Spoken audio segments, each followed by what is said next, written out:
Hi everyone, this is our presentation, Normatives, Theories of Business Ethics.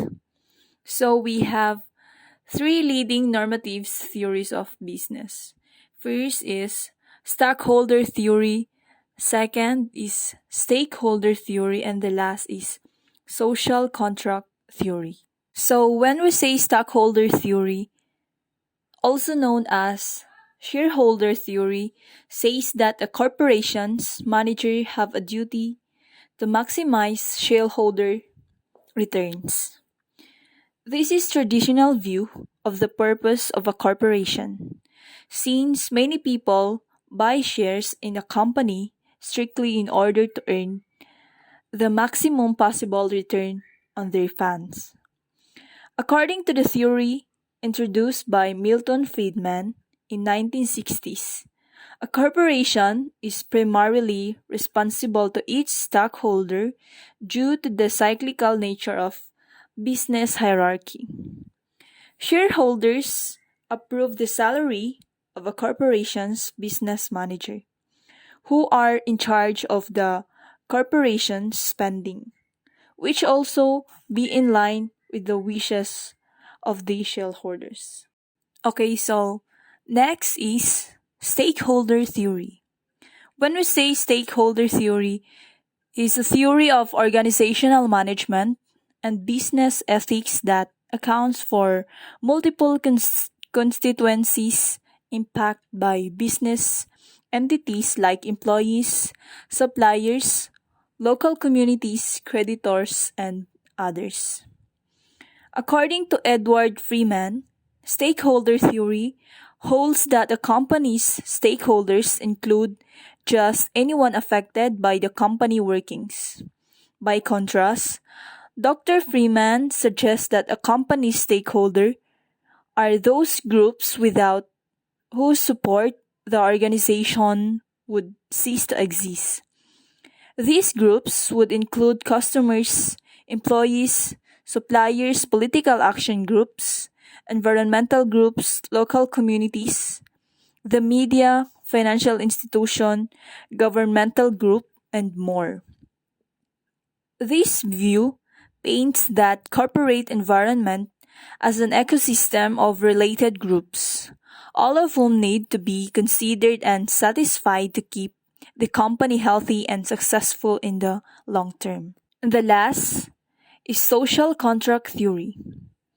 Social contract theory says that people live together in society in accordance with an agreement that establishes moral and political rules of behavior. The aim of a social contract theory is to show that members of some society have a reason to endorse and comply with the fundamental social rules, laws, institutions, and principles of the society. To put it simply, it is concerned with public justification of determining whether or not a given regime is legitimate and therefore worthy of loyalty. De Agostino, 1969. Social contract theory is another descriptive theory about society and relationship between rules and laws and why society needs them. According to Thomas Hobbes, 1588 to 1689, that a society without rules and laws to govern our actions would be a dreadful place to live. Hobbes described a society without rules and living in a state of nature. In such a state, people would act on their own accord without any responsibility to their community. So let's proceed to the Reidenbach and Robin's conceptual model of corporate moral development.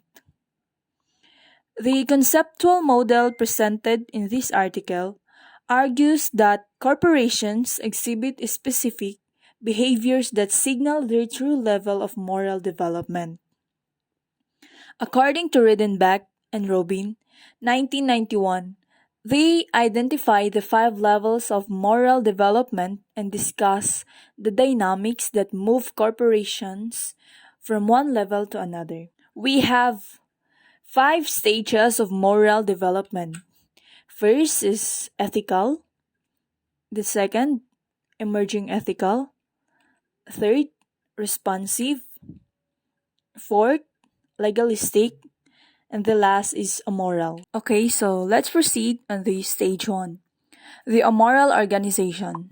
The first stage of the model is the amoral organization, in which the primary goal is to make profits. Here, the organization is absorbed on increasing their scales and profits, with no concerns in regards to ethics and morality. Survival and profit generation are the only objectives the organization is absorbed with. The second stage is the legalistic organization. When the legalistic phase is reached, the organization starts to be more concerned about policies, regulations, and laws. Although the corporation is still fixated on profitability, it nevertheless attempts to comply with all respective policy frameworks. In other words, it does only what it is required to do. Let's proceed to the third stage, the responsive organization. The next stage after the legalistic phase is a responsive organization. At this point, the organization tries to achieve a balance between profitability and ethical business. It is becoming more sensitive to ethical and societal topics and tries to encapsulate some moral concern in its way of doing business. However, at this stage, the corporation's mentality is not yet proactive. Next is the fourth stage, the emerging ethical organization. The fourth phase of the model is the emerging ethical organization, and as the name is implies, this stage is all about achieving a greater balance between ethics and profit generation. Here, management shows greater commitment to moral values, and ethical beliefs are starting to become a part of the company's culture. The last stage is the ethical organization. At this stage, there is a perfect balance between ethical practices and profitability. Top management and leaders are strongly embracing ethical and moral behavior as part of the company's culture, even when this is sometimes against profitability. At this stage, the organization has reached the ultimate level it could possibly reach when it comes to ethical and moral corporate. Let's proceed to the conclusion of the topic. Stockholder theory asserts that shareholders advance capital to a company's manager, who are supposed to spend corporate funds only in ways that have been authorized by the shareholders.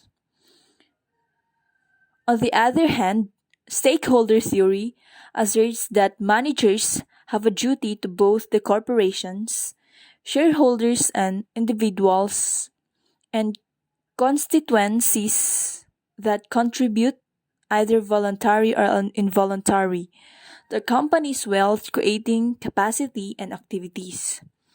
The social contract theory show that the members of society have a reason to endorse and comply with the fundamental rules, laws, institution, and principle of the society.